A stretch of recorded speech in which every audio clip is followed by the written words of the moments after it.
revealed the release date for his Diddy documentary. Sean Combs' The Reckoning is hitting Netflix on December 2nd. 50 Cent captioned it, "They said I was capping. What happened?" And it's been so long at this point, I thought maybe he was really just joking and this documentary wasn't happening, but obviously I was wrong. Because this is actually official. Not only is 50 Cent just posting this, so he's not trolling, it's being confirmed by multiple media outlets. And I have a feeling right now Diddy is sweating about what 50 Cent is about to put in this documentary. You know, 50 Cent's connection when it came to the Diddy trial. Not only that, we cannot forget during this Diddy trial, it was alleged that Diddy wanted to off 50 Cent. 50 Cent stays trolling Diddy, so I am afraid that he is probably about to drag Diddy for filth in this documentary. It's about to be so bad. This is going to be a documentary that I'm going to watch just because I want to see how 50 Cent actually puts together this documentary. Jay-Z is reportedly moving fast behind the scenes, trying to keep his name out of Diddy's new criminal mess after Netflix revealed that 50 Cent's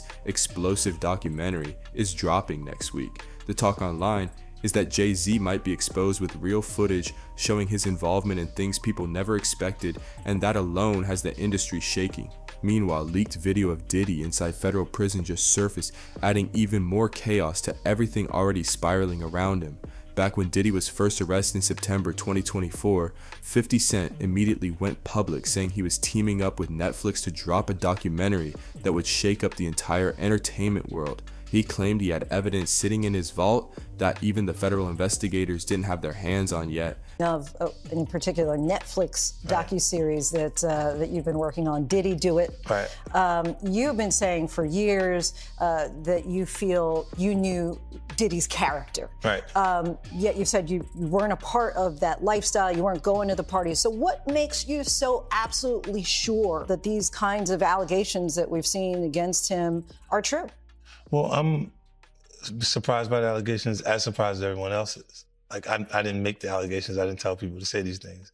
It comes out, I see it in the news like everyone else. But I did feel uncomfortable with the way you would present the idea of going to these projects. To come party with me. Yeah.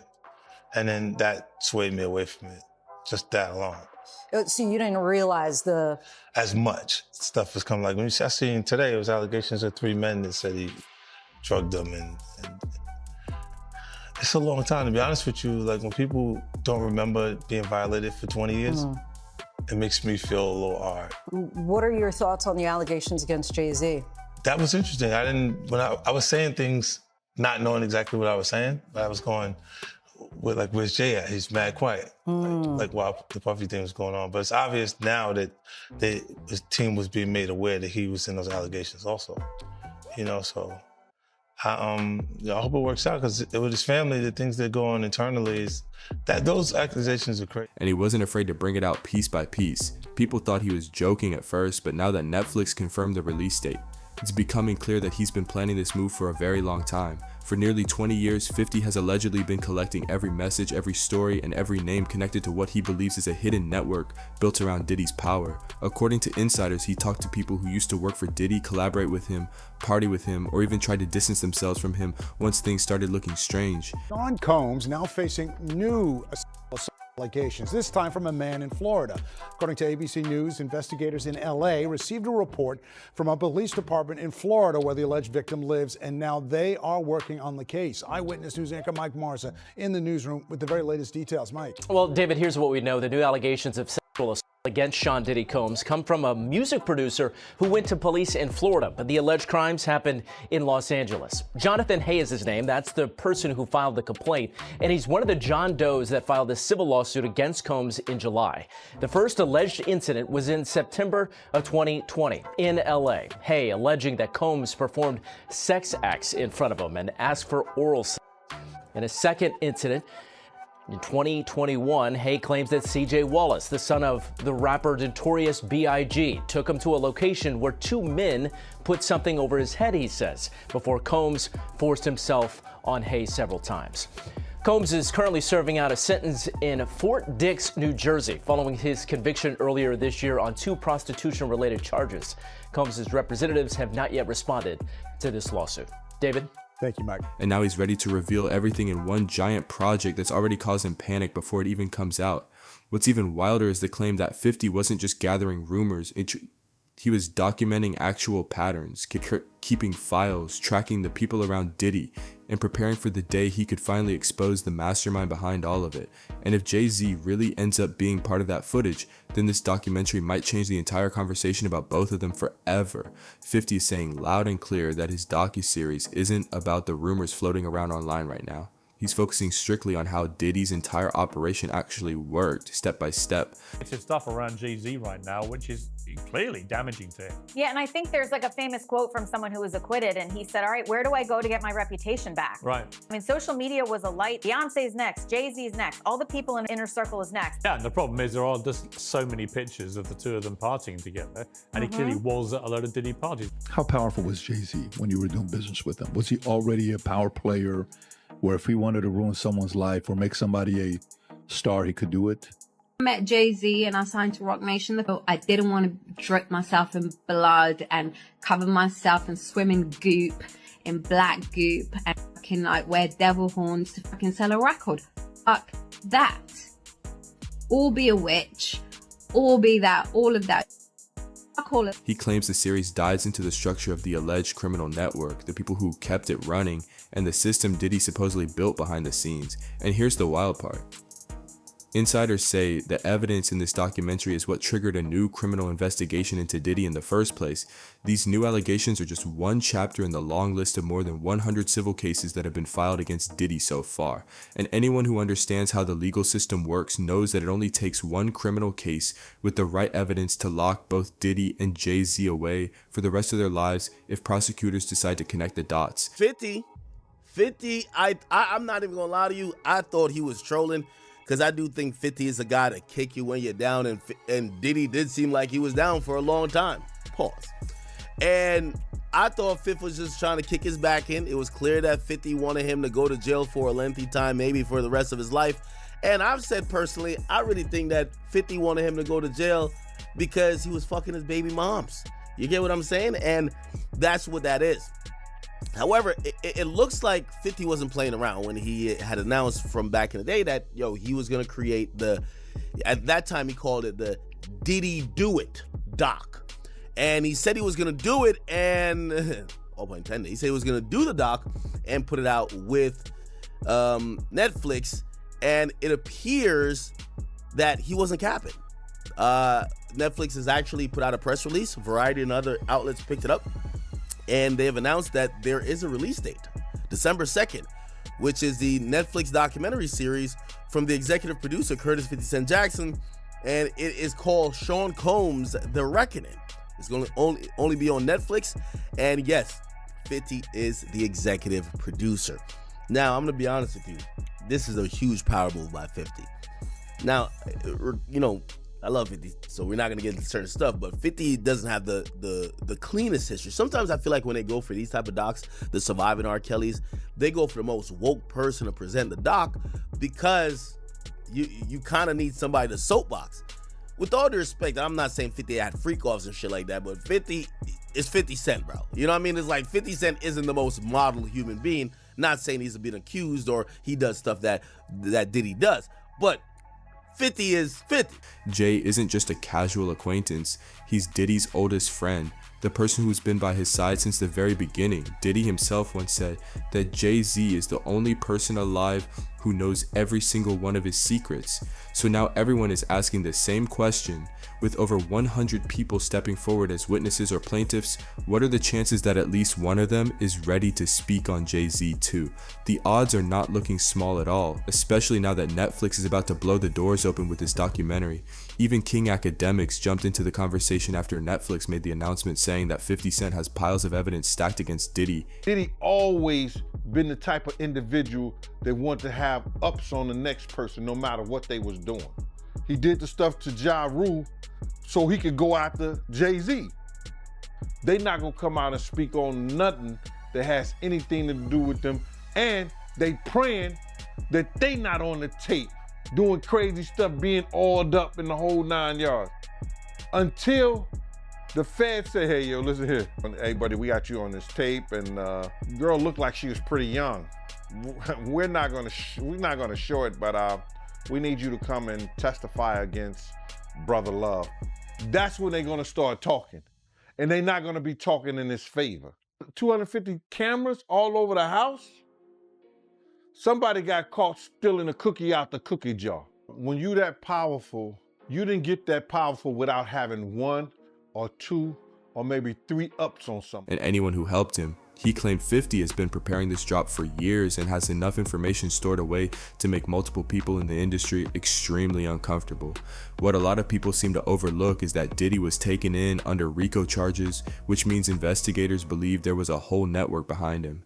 So now we have 2 people come out saying that Diddy was talking to the feds. Do you think that's true? Whether it's true or not, and he might have been cooperative in some way, shape, or form, you don't get away with human trafficking unless you give up John Gotti or something like that, and that's not what happened here. I can tell you, Jesse, that this investigation's been going on for a long time, very closely held by HSI, so much so that even some of the agents on the raid a week ago today didn't know whose house they were raiding until they got there. That's how closely held this investigation. Wow, because there could have been a tip. Absolutely. And there are allegations that he was paying law enforcement through his chief of security, which also happened to be Michael Jackson's chief of security. I don't know if I buy into that. You know, people in Diddy's situation like to have those involved in law enforcement close to them. But that doesn't mean they're taking payoffs. That doesn't mean they're doing big favors. They like that closeness. It's just like how Diddy was able to court Diageo or Estee Lauder. He was very successful in doing that, and that made him a lot of money and gave him credibility outside the hip-hop rap world. And that's what he was trying to do here, a lot like what Epstein did with very powerful political and business. And even though he was only found guilty of transporting adult workers, no one else connected to those situations ended up getting convicted, which makes absolutely no sense when you think about how RICO normally works. Everyone knows that if multiple people participate in something organized, the law usually takes down the whole group, not just the front man. On top of that, there's long-standing talk that a well-known industry figure was seen on those so-called freak-off tapes connected to Diddy. That person was never charged or questioned publicly, which made people wonder who had enough power to walk away untouched. But as more evidence comes out and more witnesses speak up, that's a confidential informant. They'll let you do crimes, long as you don't do no and stuff like that. They'll let you go around and pay you to protect them. You understand? To protect him. We had a lot of people on the payroll when we was doing security. Everybody had, somebody might have this first 10 hours, that 10 hours, or whatever. He was paying law enforcement. He had a budget for law enforcement. Now, if something goes wrong, those people got friends in certain places. Then plus he tells his handler, yo, can you make this go away for me? I'll give you this and that. Now, that could be a lot of speculations or whatever like that. But why would you have or be working for an FBI agent if you're not an informant? Why? So when you got that kind of money, you could hire people to make a lot of things go away for you. Like you hire lawyers. Those lawyers have police officers and people working for them and investigators. Those investigators were former officers. So all of them in the backyard in Diddy bed together. A lot of insiders are starting to claim that the person seen with Diddy might have been Jay-Z himself, and that's why the whole situation suddenly became extremely sensitive. Reports are spreading everywhere saying Diddy is now fully cooperating with federal investigators and is ready to tell them whatever they want to hear. Gene Deal backed this up too, saying he personally saw signs that Diddy had been working as a confidential informant for the government for a long time. Diddy could be a free man by the end of this week. We broke a story last night that Donald Trump is seriously considering commuting his sentence. And there has been a lot of fallout with our story. By the way, commuting his sentence before he's even in a prison. Right. He's still at Brooklyn MDC waiting to find out which prison he's going to. But this is something that President Trump is considering. And the fact that he's considering it is causing a bit of an internal war at the White House, because not everybody in the administration thinks this is a good idea. So we are told this, and this is coming from somebody high up in the White House.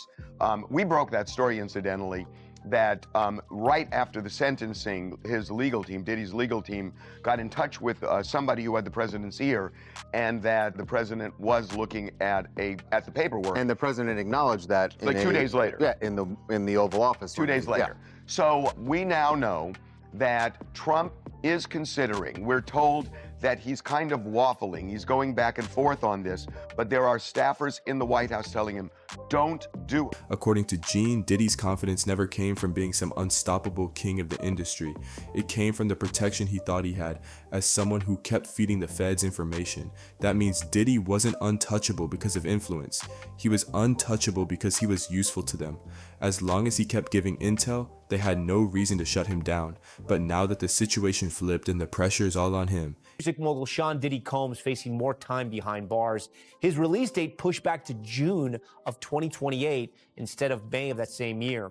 The news coming after reports of Combs drinking in prison, something he denies, after he was accepted into a rehab program in prison that could have reduced his sentence by up to a year. He's also been accused of making a prohibited three-way phone call from prison. Here to make sense of it all, NBC News entertainment correspondent Chloe Malas and defense attorney and friend to Top Story, Sarah Azari. Guys, thanks so much for being here, both of you. So, Chloe, I'm going to start with you. I'm being told you spoke to Combs' rep earlier. What did you learn about this issue? Sure. So, Combs' representative, Judah Engelmeyer, telling me by phone earlier today, Tom, that yes, a three-way call was made between one of Combs' lawyers, who did bring in another person on that call with Combs while he has been at Fort Dix, but that there was nothing improper about it. But again, that is not something that you were supposed to do at all. So those lawyers should have known better. As for drinking, he doubled down and said that Combs was not drinking and that in fact he's been admitted into this very specialized rehab program that Fort Dix offers is actually going to potentially lower his sentence. Yeah. He could be released earlier because of that. So they're saying he's done nothing wrong and that any reports that he has been drinking is completely not true. Sean Diddy Combs is setting the record straight about his life behind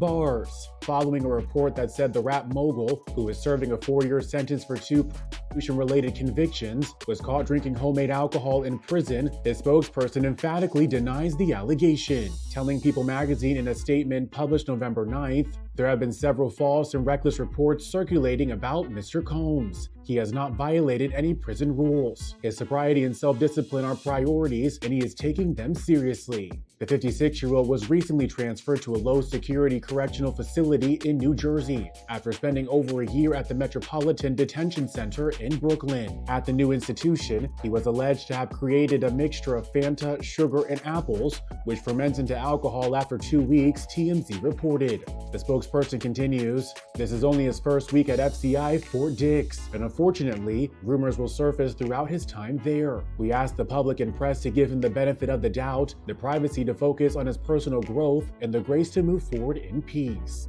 Investigators are allegedly using him to go after bigger names, and Jay-Z is right at the top of that list. The craziest part is that Diddy's plan to save himself by telling on the people closest to him might actually work, at least for now. TMZ recently dropped a bombshell claiming that a presidential pardon was being lined up for Diddy and that he might walk out of prison as early as December. The news shocked everyone, especially because it looked like Diddy was using every connection he had left to pull off one last escape plan. But the minute that report came out, 50 Cent made it clear he wasn't letting that happen without a fight. We got video of him at Fort Dix reporting for work in the library, where he is making recommendations and handing out different movies and books for his fellow inmates. I'm really fascinated just by the library itself. But you're seeing him here. This is him reporting to work, taking off his jacket, taking off his scarf, and settling in for a day on the job. It looks like a public school library. Yeah.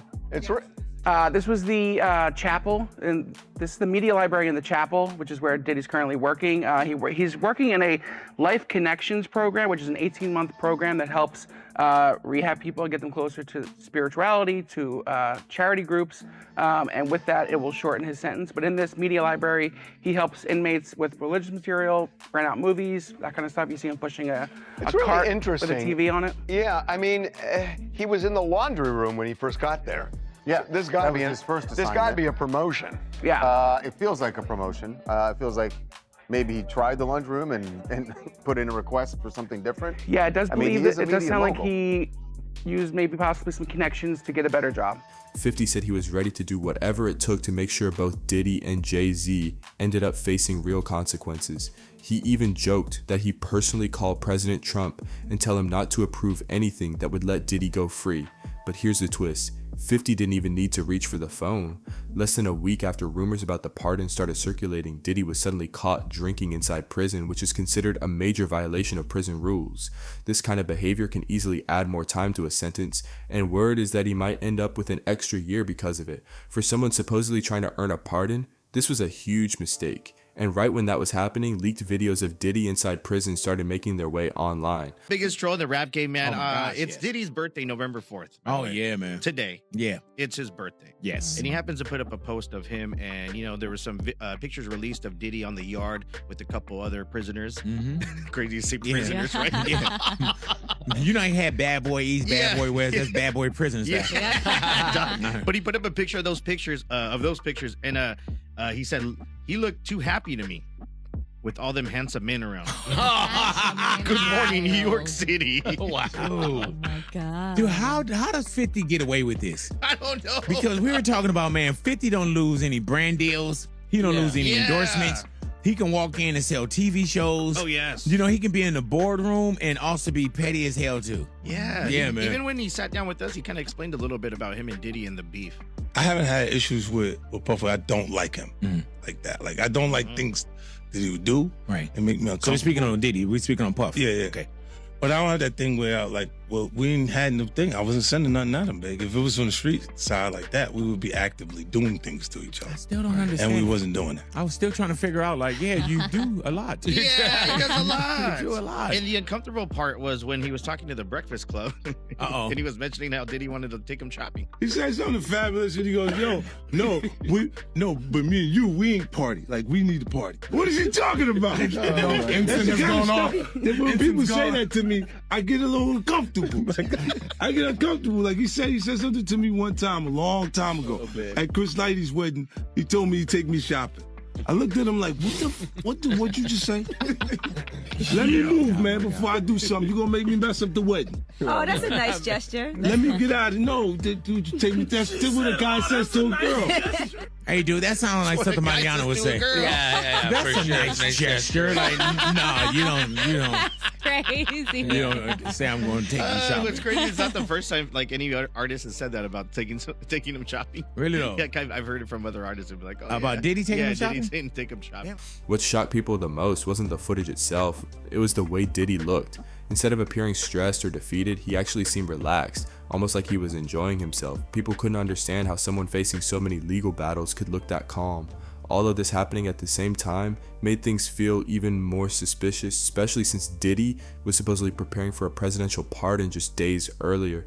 Does this really look like the face of a man serving time in a federal facility? 50 is writing to the judge, all right? According to the letter, all right, 50 says, "Dear Judge, I've had an ongoing dispute with Puffy for over 20 years. He is very dangerous. Multiple times I have feared for my life. I think you should consider the safety of the general public, Your Honor, before unleashing him upon them. There hasn't been enough time for him to reform or make any adjustments, despite his trying to teach a class in there. As you are already aware, the government has spent the maximum amount of money on deploying federal agencies, which appear to be an army, in 2 locations simultaneously. Later, his son, who's dealing with his own rape allegations, claimed that the feds had hit the wrong house. Anyway, Diddy's only going to return to hiring more male ex-workers and keeping most of the baby oil away from the general public. And babies need it. My Netflix doc on this scandalous subject is coming soon. The leaked footage had people confused because Diddy didn't look stressed, worried, or tense. He looked relaxed, almost cheerful, and the moment that clip hit the internet, 50 Cent wasted zero time making jokes about him. According to 50, the reason Diddy is smiling is because he's exactly where he wants to be, surrounded by what 50 described as handsome men, which he said with full sarcasm just to embarrass him even more. There is nobody in the industry who dislikes Diddy the way 50 does. Even during Diddy's sentencing, 50 took things to another level by sending letters directly to the judge, pushing for the harshest punishment possible. He was basically saying that Diddy was too dangerous to be released and might try to intimidate or pressure the victims if he walked out early. That alone shows how determined 50 is to make sure Diddy stays behind bars. Right now, there are more than 100 civil cases lined up against Diddy. Just when we thought we were done hearing about Diddy, the Los Angeles Sheriff's Department confirmed that they are investigating Diddy. And they confirmed that they are investigating a claim against Diddy of SA that came from Rihanna's former publicist, Jonathan Hay. Jonathan Hay also recently came out and confirmed that he is a John Doe who filed a lawsuit against Diddy earlier this year. Once you hear the details of why they're investigating Diddy, it's actually pretty crazy to know that the police believe that there is something here to actually investigate, because the claims against Diddy in this one do sound a little bit crazy. In 2020, Jonathan Hay entered into a recording contract with Biggie's son CJ Wallace. Jonathan co-produced Big Papa House Mix with CJ Wallace, Diddy, and other people from Frank White's team. During this collaboration is where these allegations from Jonathan Hay are coming from. Jonathan Hay claimed that he walked in on Diddy watching adult films and pleasuring himself, and then finishing on Biggie's t-shirt that was around at the time because they were getting ready to enter Biggie's clothing into the Rock and Roll Hall of Fame. Jonathan Hay then claimed that Diddy looked at him, threw the shirt at him, and started laughing and said, "Rest in peace, Biggie." This is where CJ Wallace is going to come into play. Jonathan Hay alleges that CJ Wallace and Willie Mack lured him into a meeting where Diddy would allegedly SA him. Important to note that CJ Wallace did just sue Jonathan Hay earlier last week, claiming that all of the allegations that he made against him were false. He claimed that once he got to this meeting, Diddy was yelling and screaming and ordered everybody else to leave but Jonathan Hay to stay. And then Jonathan Hay would claim that Diddy tried to put it in his mouth. Now, Diddy has denied all of these allegations, saying that they're all false and they're all meritless, and he looks forward to fighting this in court. But I will say it is very crazy that the Los Angeles Police Department have launched an investigation into these claims against Diddy to try to figure out what exactly happened. And it only takes one of them having strong enough evidence to turn into a full criminal investigation. If prosecutors decide there's enough information in just a single case, Diddy's situation could get much rougher than it already is. And as more of these cases play out, more stories get confirmed, and more victims prove themselves credible, the pattern becomes harder to deny. Every new detail makes the accusations look even more serious, and the domino effect is starting to show. As more witnesses step up and start sharing what they experienced, the picture shifts completely. What once looked like a handful of isolated claims suddenly turns into a full timeline, a documented pattern of pressure, control, and disturbing behavior that goes back years. And that's when things get truly dangerous for someone in Diddy's position. Misty, I wonder what leverage and how this changes those civil claims, because he is facing a mountain of civil claims. It felt like they were coming fast and furious there after he got indicted on the federal charges, the criminal charges. Then the civil deluge of lawsuits started to come out. Does this change the calculation on the civil side at all? Does it help him? What do you think the effect might be? So certainly, there were so many civil lawsuits, it was hard for us to even keep up. They were filed every single day. There's so many, and they all have different types of civil claims. The claims that were raised by Cassie Ventura, that case has been settled. That case would have been directly impacted by this verdict. Now, the civil standard is much less than a criminal standard. So the cases still go on, but certainly the fact that he is not guilty on many of these charges, that's going to be something the defense and those civil actions are going to raise. They're going to say that this pattern that a lot of these civil lawsuits allege that there's a pattern of conduct, well, look at this criminal case. There's been a determination. That being said, it's not binding on any of those. So those continue on. And the standard is so different. So much lower. So it's beyond a reasonable doubt in a criminal court, the highest standard under the law. In a civil court, it's what's called preponderance of the evidence, meaning if you believe he engaged in the conduct, 51%. So just over half, then he can be found liable. So it's liable, not guilty. And the result of that is civil damages, meaning money, not liberty, jail time, like a criminal case. But he's still got a lot of legal issues to face. I don't think those civil cases are going anywhere. They're going to move their way through the courts. They've been on pause. But interestingly enough, Laura, you don't have the same Fifth Amendment rights that you do in a criminal case. People forget that beating a civil case is often way harder than beating a criminal one. In criminal court, you can plead the fifth, stay silent, and let your lawyer handle almost everything. But in a civil case, there's no hiding. Diddy can be forced to testify, forced to answer questions, forced to hand over documents, and forced to respond directly to every accusation thrown at him. That's exactly where powerful people tend to slip up, because there's nowhere to run once the spotlight is on them. The moment he's under oath, every single answer becomes dangerous. One wrong statement, one inconsistency, one detail that doesn't line up, and suddenly he's facing bigger consequences than he expected. A simple slip can turn into evidence, and that evidence can easily lead to more investigations that could send him away for a very long time. But the biggest problem for Diddy right now is that he no longer controls the narrative. The clips are leaking left and right. 50 Cent's documentary is about to expose everything he's been trying to bury, and the people who actually saw those so-called freak-off tapes are finally speaking out. Each leak, each witness, each confession chips away at whatever defense he thought he had left. He said he saw Justin Bieber on this tape and he appeared to be underage during this time. He also saw Usher on these tapes and Usher definitely appeared to be underage. And this one gave me the chills because we've heard that Usher is the one that sent Justin Bieber to Diddy. Courtney Burgess sat down with the Too Strong channel here on YouTube and started naming some of the celebrities that he saw on these tapes. Were kids involved in these parties that you can verify from looking at the tapes? If Justin Bieber was older than he's supposed to have been, yes. If Usher was older, well, Usher was definitely young. Okay. You understand? His shoulder part was, the blood was all in his bed. You understand? It looked like they came home from a event, a party or something. Went on to explain how Danny Boy was also in one of these videos with Mary J. Blige and Diddy together. And Danny Boy admitted when he was 15 that Mary J. Blige flew him out to New York and he slept with her while he was underage. Mary J. Danny Boy, okay. You know what Danny Boy is? I heard that before. I don't, I've been so far away from hip hop, I forgot, but I have heard that name, Danny Boy. Danny Boy back then, he looked like he was about 16. They both was about. He also claimed that Jaden Smith, Will Smith's son, were in these videos, and he also said that there was photographs and videos of Diddy eating off of young girls. Pictures or images of any of this stuff? Yeah, I got Justin Bieber, Will Smith's son, whatever his name is. Other females on the table, they was young. He was eating off them. A lot of entertainments in there. I got calls from certain wanting to get the tape out of my hand.